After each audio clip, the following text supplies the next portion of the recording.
All right, and welcome on into a very special Friday edition of Philly Voice Sports Bets. I am Harry Mays. Of course, we got Eitan Shander in the top middle box, and we got three special guests today. Amazing. Eitan, a return guest in the PGF, PhillyGodFather, who apparently I think speaks very highly of this show, and we welcome him back. He's in the upper right-hand box. We are grateful for that. Down in the bottom box, we got some real royalty here today. We got Sean Patrick Griffin, of course, the author of Gaming the Game, and to his right, or to your right, Jimmy Baba Batista, the sheep, of course, from the Animal Syndicate, and of course the star. I thought the star of the Netflix documentary that I just watched, Operation Flagrant Foul. Welcome to the show, guys. Morning. Morning, sir. How are you? Sheep's a rock star. Don't let him fool you. Sheep's a rock star. Look at that smile. Look at that smile. He's all shy right now, man. I saw him. Cranberries, baby. Cranberries. Well, I just got to That's ask YFM cranberries, baby. That's what life's about. You know? There it is. That's the website. What did you guys think of the documentary? Sean, why don't you start off? Then we'll go to Steve, and then you can go to the Sure. animal. Well, yeah. Well, as Jimmy will tell you, we spoke about this yesterday. He and I have different opinions of the show and have different criticisms. My issue, I wrongly thought, because I knew how big a budget they had. So I'm thinking, man, they've got all this data. They have access to all the key people, all three characters, the supervisor that everybody knows. And they had access to my files, to Scala's file, Phil Scala, the supervisory special agent of the case. I'm thinking this is going to be the authoritative account of the NBA betting scandal, right? It's not 2007, it's 2022. So there's no excuses for not getting this right. Right. And it was the same story that Tim Donaghy said back in 2007. That was my issue. Jimmy laughs at me when I do this because he's like, well, hey, look, no one cares about the truth. They're going to say lies. It doesn't matter. And I, of course, am this goofball who keeps saying, no, it's driving me nuts. Because there are certain things that you can actually demonstrate that are not true. And what the public doesn't understand is when you see that show, I always say this, I compliment the show. It's slick production, man. It looks incredible. It's compelling. Mm-hmm. But that's my point. If you're looking at it, it looks so sharp and they've got access to all the people. You're thinking, okay, well, this is it, baby. This is the show and this is the story. And it's just not. I mean, we only have a limited period of time, but I've been trying to demonstrate on Twitter all the different ways that they got things wrong and why. And the reason I'm upset is because years ago you could say, okay, they didn't know. That's still not an excuse, but it's understandable. But that's not what happened here. They made conscious decisions to use selected edited portions of interviews and select access to data to support Donaghy's debunked version of history. That's what's driving me crazy. And as Jimmy will tell you, he sat down for 13 or 14 hours. So who knows how many hours they had in addition to him from the other people and could have literally done fact checking and gotten it right. And they chose not to for whatever reason. So that's my. I'm just curious. I'd love to follow up real quick before we keep it moving here. Was there a moment watching that where it really hit you to where there's a specific that maybe you can let us know or in where it was that moment where maybe it was building, you've seen a couple of things where it either omitted by choice or just not there to where it was maybe an interview or maybe some sort of piece of information or just something that you wrote, that you collected that was involved in the truth that you thought, holy shit, that's the point right there that I've been all frustrated about. That what has kind of brought me over the top. Yeah, well, there are two things. The most obvious one, though, is if you saw the documentary, there's a moment where they're talking about the infamous meeting in December of 2006 at the Philadelphia International Marriott, right? Where, according to Donaghy, Jimmy Batista was a Gambino crime family member who went there and was extorting him, right? That's his official version of events. Right. Well, of course, Tommy Martino was a cooperator with the government, and they asked him about that. And he said, no, there were no threats. Nothing was made. Tim Donaghy was upset that Jack and Cannon wasn't paying him any money, that he was losing money down in Atlantic City, and he wanted to bet with Jimmy Batista. That's Martino's statement to the FBI. They know this. The Netflix people know all this. Well, it gets better.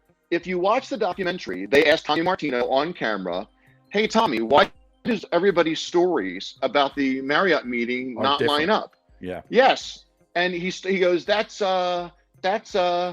Dave, can we cut for a second? And Yep. then they stopped the taping.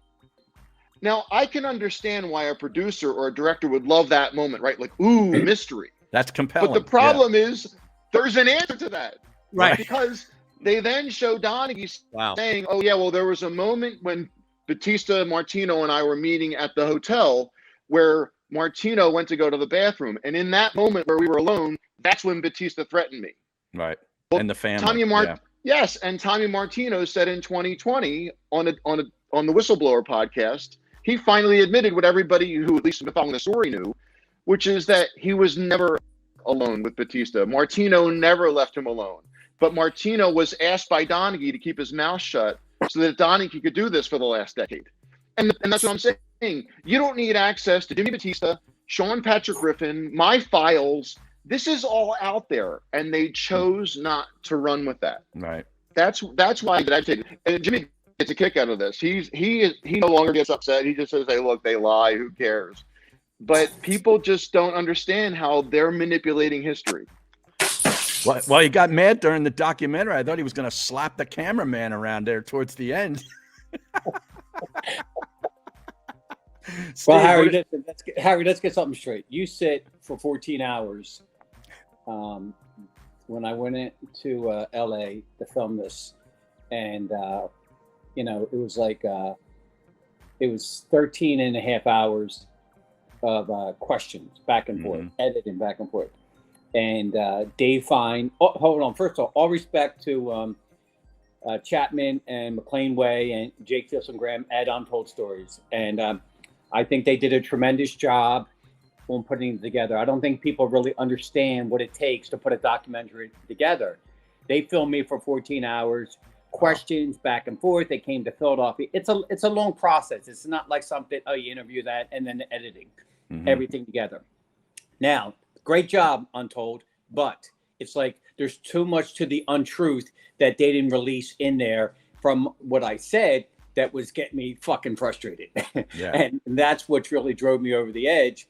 And as you can watch the documentary, they kind of spin this narrative, Timmy and Kim and the family oriented. And I'm like, no, it's all about fucking gambling. It's all about what happened, the truth.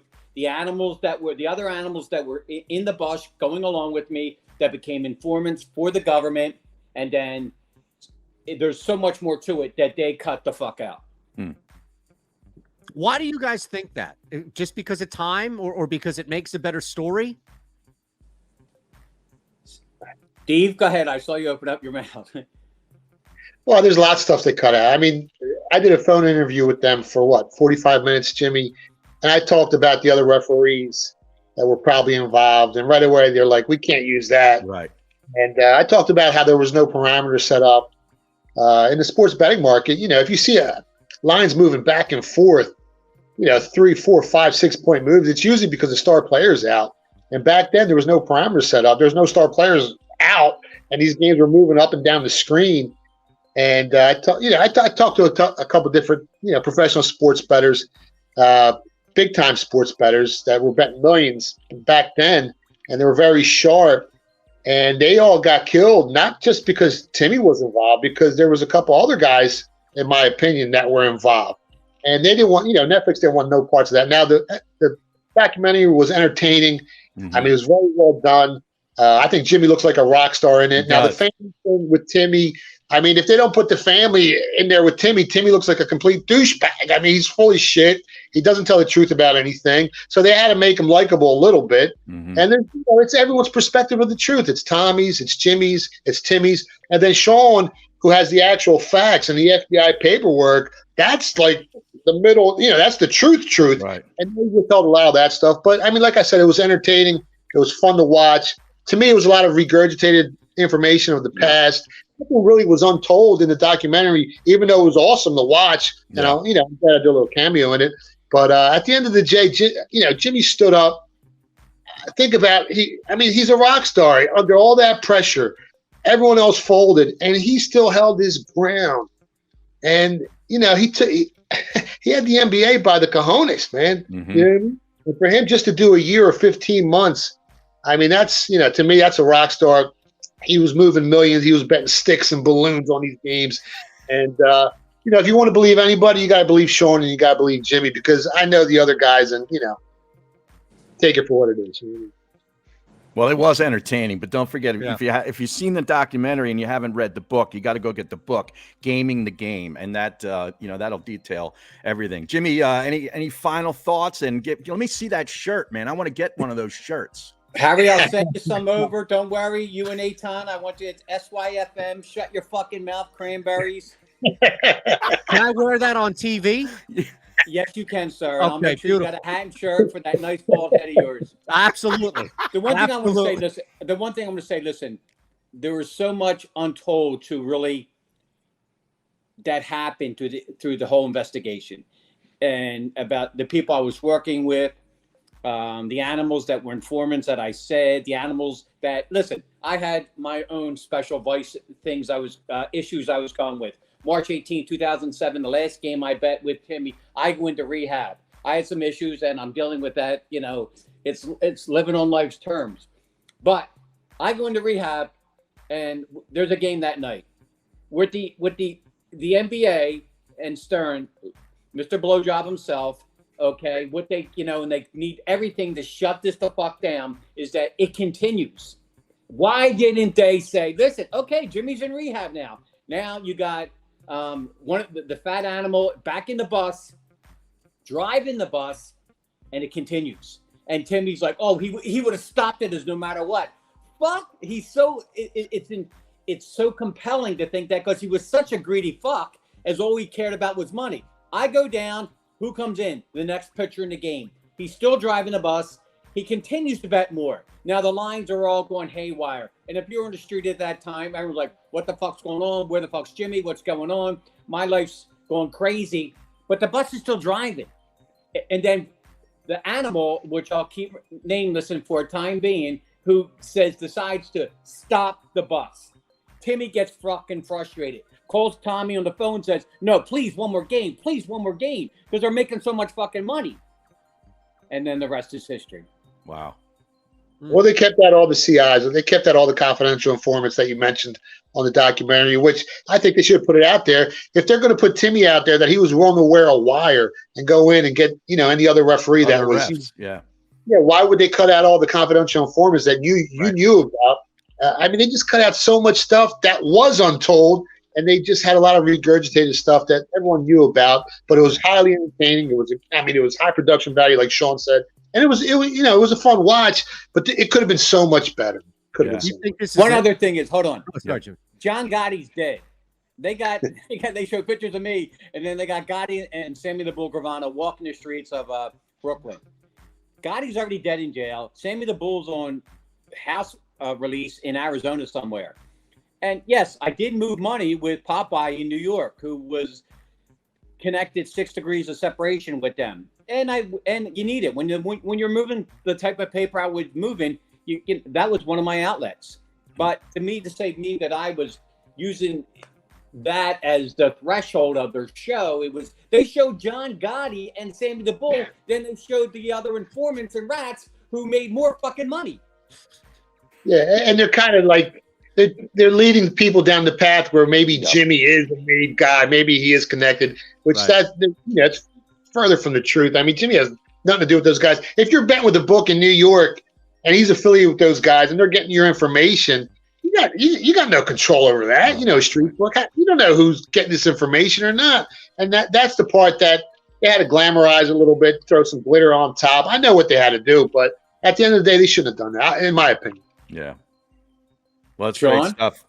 Well, they got to run. But just so you know, your audience needs to know that when he just mentioned Popeye, Jimmy just mentioned Popeye, his out in New York, Popeye was Jewish.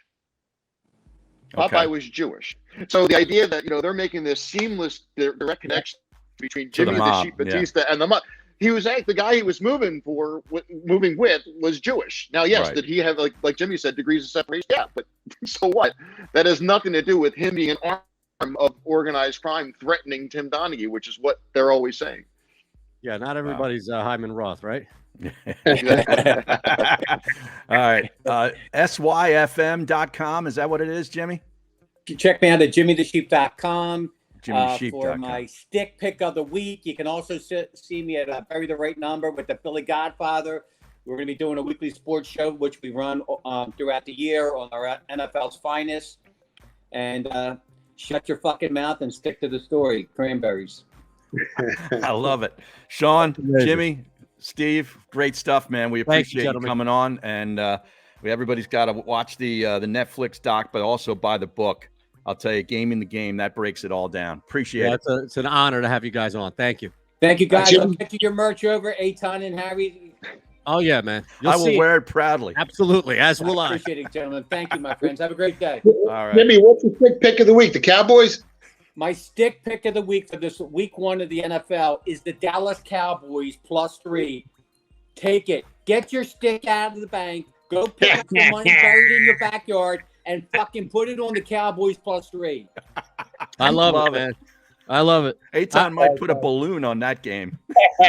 Look, we talked about that, right? Brady's record against the spread in regular season night on games prime time games. He's an old man. Eitan, don't mess with this game. Just go get it now. I'm telling you right now, my friend.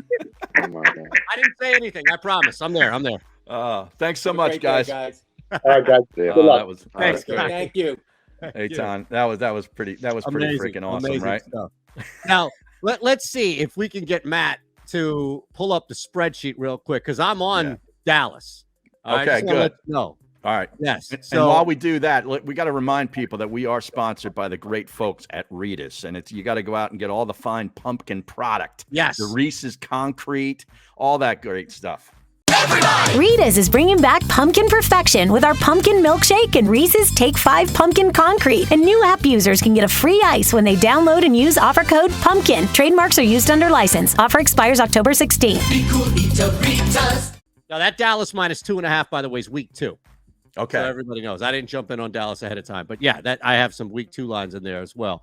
Maybe I'm not on. Maybe Dallas was just a teaser piece. Yeah, Dallas, Seattle. That's what it was. Okay. Because I saw it at +2.5. Yeah, it was just at this morning. 2.5. Yeah. Yep. Yeah. It was down to 1.5 at one point. I don't know if wow. it actually hit 3, but depending on where. But yeah. Yeah, and that game's in Dallas. It is. There's quite a few home dogs this week in the NFL, and I like a lot of them. And I mean, you have worn me down and talked me into, and I fully believe in this Atlanta Falcons bet. Let's do +5.5 at home against New Orleans. That looks juicy to me. I'm on Minnesota. We're on the opposite sides, I guess, of that game. But now we got Dallas added into the mix as a home dog, and that's Jimmy Batista's stick pick of the week. So go out there and get on that. So I think honestly right now, especially if it's down to a pick 'em still, I'm going to roll with the Panthers in this game. Okay. And I'm also going to do something else here.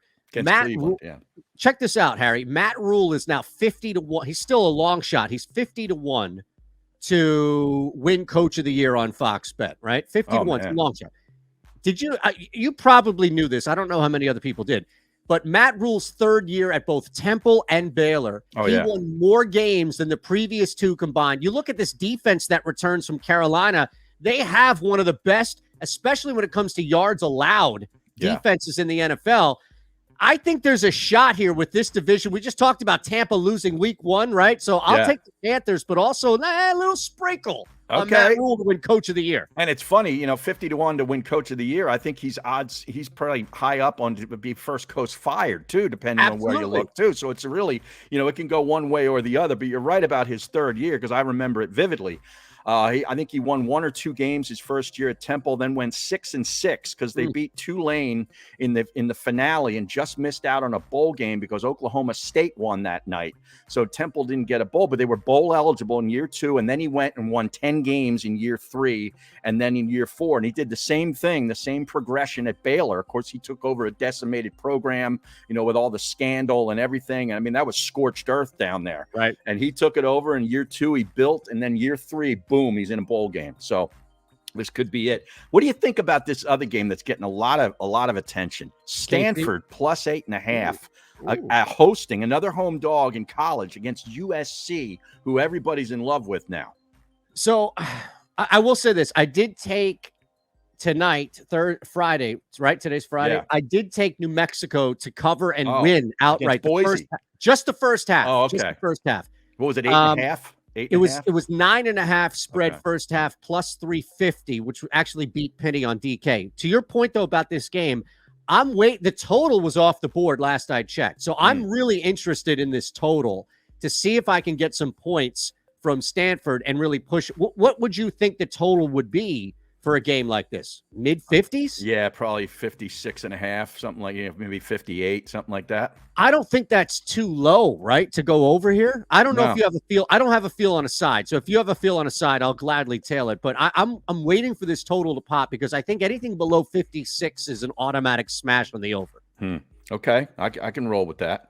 I did not see a total even before it went off the board, so I wasn't really dialed in on this game until I started seeing a lot of attention here for the underdog. Because USC would have to be a big public play, right? Everybody, Lincoln Riley, the quarterback, for the Heisman, they're going to run roughshod through the Pac-12 and maybe get into the college football playoff, who knows? And Stanford here, who's had some bad years. I mean, they've not been the Stanford of old. Nope. These last couple seasons. I think 8.5 is a little low. So that kind of tells me I'm going to go with the home dog. You're going to take Stanford 8.5 points? Yeah, I think small. It's nothing. No, it's play. Absolutely. I understand. Now, what about the under 40 now in San Francisco at Chicago in the NFL? So this was 42.5. I believe it even opened at 43.5 briefly. I don't know if it can get too low. Right. Honestly, I don't know if it can get too low. Here's what I would tell you. Take the under in the first 2 weeks of San Francisco. When you start to look at San Fran at home early in the fall, if you will, get super hot still. Like there's something about the games going under in San Fran early. This game, though, Chicago, I mean, look, it's, and I've mentioned this, it's possibly, I think, two worst combinations of quarterback and offensive lineman. San Fran has 3 new center and 2 guards offensive linemen out there with injury as well. I don't trust Trey Lance like I don't trust Justin Fields. We have no reason to trust him. I mean, we have really no basis on him one way or the other. It's also a very slow track at that stadium. That field is a very slow field. So yeah, I love under. I went under, by the way, real quick. I went under. Oh, shoot, I just had this sucker here. Where is it? I went under Justin Fields. I believe it's completions, but there's still a really good line here. If you're looking at, let me see where it was. It was under 17.5, I want to say. Oh, yeah. Yeah, under 17.5 completions was plus 115 on DK.